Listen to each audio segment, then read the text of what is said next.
Puji Tuhan, salam sejahtera dalam kasih Tuhan kita Yesus Kristus. Bersyukur kepada Tuhan atas kasih karunia-Nya yang terus berlaku dalam kehidupan kita, orang-orang yang percaya kepada Tuhan Yesus Kristus.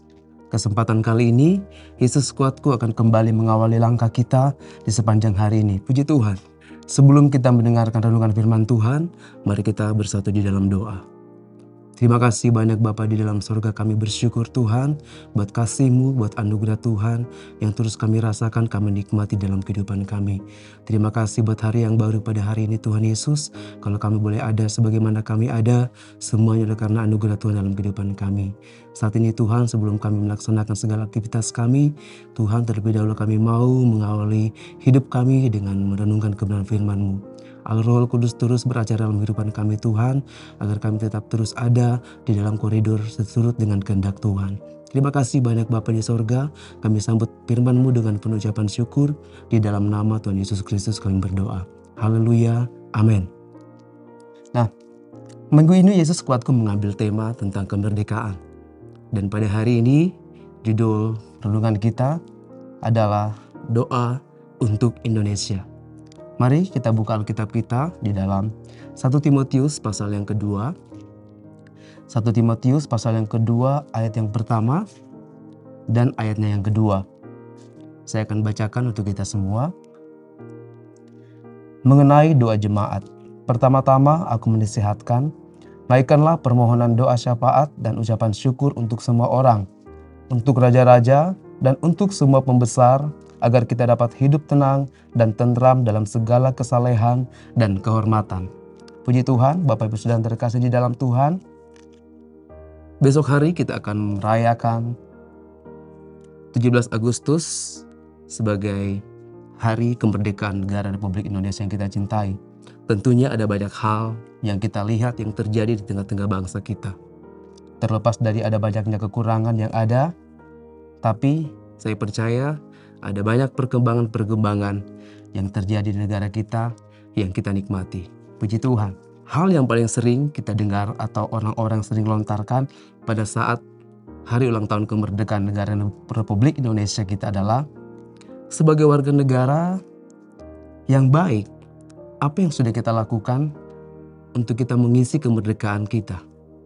Atau kadang juga kita mendengar, tunaikan kewajiban kita sebagai wujud cinta tanah air kita dengan membayar pajak atau menjaga kelestarian alam dan sebagainya. Sebagai warga negara yang baik dan taat, kita seharusnya melakukan apa yang wajib kita lakukan bagi bangsa kita tentunya yang kita cintai ini. Dan kita sebagai orang-orang percaya, tentunya bukan suatu hal yang baru untuk kita kalau kita dihimbau untuk berdoa atau mendoakan bangsa dan negara kita. Kita tahu bersama kalau doa untuk bangsa ini sudah menjadi pokok doa di setiap gereja-gereja yang ada. Bahkan pokok doa ini menjadi selalu berada di urutan pertama di daftar doa syafaat di setiap gereja yang ada. Nah, dalam pembacaan kita di hari ini, Rasul Paulus menasihatkan kepada jemaat agar menaikkan permohonan doa syafaat dan ucapan syukur untuk semua orang.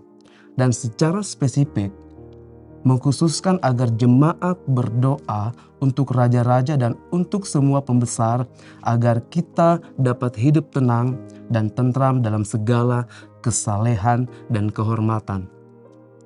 Saudara yang terkasih di dalam Tuhan, nasihat dari Rasul Paulus ini adalah hal yang dikehendaki Tuhan untuk kita lakukan, yaitu berdoa untuk semua orang, terkhusus kepada pemimpin-pemimpin kita yang duduk di kursi pemerintahan negara kita.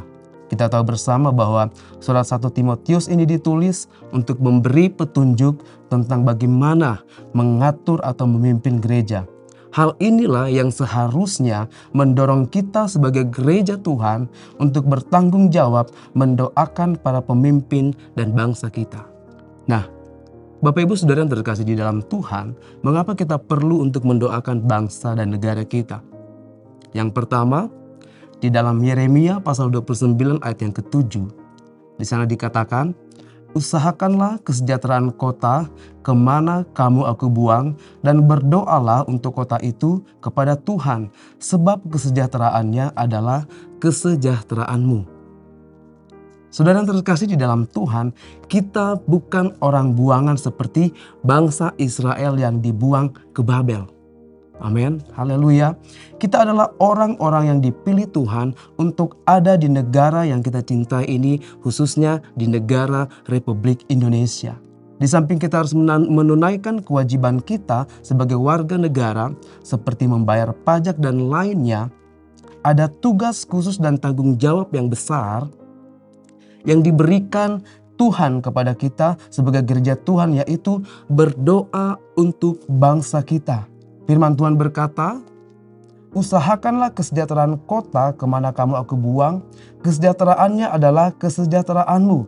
Dengan kata lain, masing-masing dari kita diberi tugas untuk mengusahakan kesejahteraan kota atau negara di mana kita ada. Mungkin ini terlihat kecil dan tidak diketahui oleh banyak orang. Tetapi hal yang kecil ini justru yang memiliki dampak yang besar untuk kemajuan dan keberlangsungan pemerintahan di bangsa kita. Kita percaya dan mengaminkan bahwa kalau negara kita saat ini masih dalam keadaan yang baik, kita masih bisa menikmati banyak hal-hal yang baik di dalamnya, itu semua karena ada Tuhan yang mengasihi bangsa ini, dan itu tidak terlepas dari kekuatan doa dari orang-orang yang percaya dan terus berharap kepada Tuhan. Doa memiliki kekuatan yang besar. Kesejahteraan bangsa kita adalah kesejahteraan kita juga. Hal yang kedua, mengapa kita perlu mendoakan bangsa kita? Roma 13 ayat yang pertama di sana dikatakan, tiap-tiap orang harus takluk kepada pemerintah yang di atasnya, sebab tidak ada pemerintah yang tidak berasal dari Allah, dan pemerintah-pemerintah yang ada ditetapkan oleh Allah. Berdoa untuk bangsa berarti kita berdoa juga untuk para pemimpin yang ada di bangsa kita. Ini adalah hal yang paling esensi dalam kita menaikkan doa untuk bangsa. Saudara yang terkasih di dalam Tuhan, mengapa ini menjadi hal yang paling esensi dalam kita berdoa untuk bangsa kita? Karena para pemimpin kita inilah yang bertugas menjalankan roda pemerintahan yang ada. Kalau satu negara jatuh ke tangan pemimpin yang salah, maka negara itu akan menjadi negara yang kacau. Oleh sebab itu, kita sangat perlu untuk mendoakan pemimpin bangsa kita, agar pemimpin yang ada itu benar-benar melakukan hal-hal yang baik, yang bertujuan untuk membawa dan menjadikan bangsa ini menjadi bangsa yang sejahtera. Hal ini terlihat kecil, dan mungkin ada banyak orang yang mengabaikan. Tetapi sebagai orang percaya, ini adalah tanggung jawab kita yang sangat besar yang diberikan dan dikehendaki Tuhan untuk kita lakukan. Jika kita melakukan apa yang dikehendaki Tuhan, maka Dia akan bekerja di dalamnya.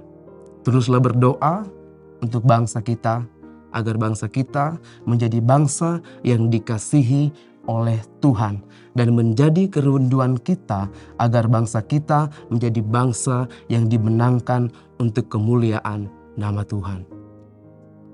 Sebagai ayat yang terakhir di dalam 2 Tawarik 7 ayat 14 menutup renungan kita di pagi hari ini, saya akan bacakan. Dan umatku yang atasnya namaku disebut merendahkan diri, berdoa dan mencari wajahku, lalu berbalik dari jalan-jalannya yang jahat, maka aku akan mendengar dari sorga dan mengampuni dosa mereka serta memulihkan negeri mereka. Puji Tuhan, kita percaya keberadaan kita di bangsa ini bisa menjadi berkat karena kita terus berdoa untuk kemajuan dan ketentraman kesejahteraan bangsa kita. Puji Tuhan, mari kita bersatu di dalam doa. Haleluya, puji Tuhan. Bapa yang di sorga, Bapa yang kami panggil di dalam nama Tuhan Yesus. Kami bersyukur Tuhan, kalau kami boleh ada di bangsa ini Tuhan. Kami percaya ada maksud dan tujuan yang Tuhan taruh dalam hidup kami saat kami berada di bangsa ini Tuhan. Kami berdoa Tuhan Yesus pakai kehidupan kami sebagai orang-orang percaya untuk kami boleh menjadi berkat Tuhan. Untuk kami boleh terus mendoakan bangsa ini agar bangsa ini menjadi bangsa yang dikasihi oleh Tuhan. Dan kerinduan kami Tuhan, bangsa ini boleh dimenangkan untuk hormat kemuliaan bagi nama-Mu Tuhan. Terima kasih banyak Bapa di dalam surga.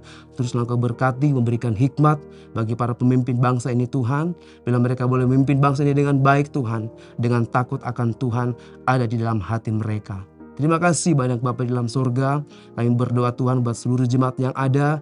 Bila Tuhan Yesus memberkati mereka di hari ini Tuhan. Apapun yang menjadi aktivitas mereka Tuhan, Tuhan jaga mereka. Tuhan lindungi mereka dari segala hal yang ada Tuhan. Dan biarlah Tuhan berkat-berkat Tuhan tercurah dalam kehidupan jemaat kami yang ada Tuhan. Terima kasih banyak Bapa di dalam surga. Terpujilah nama-Mu Tuhan kekal untuk selama-lamanya. Ampuni setiap salah dan dosa kami. Kekurangan kelemahan kami ampuni kami Tuhan.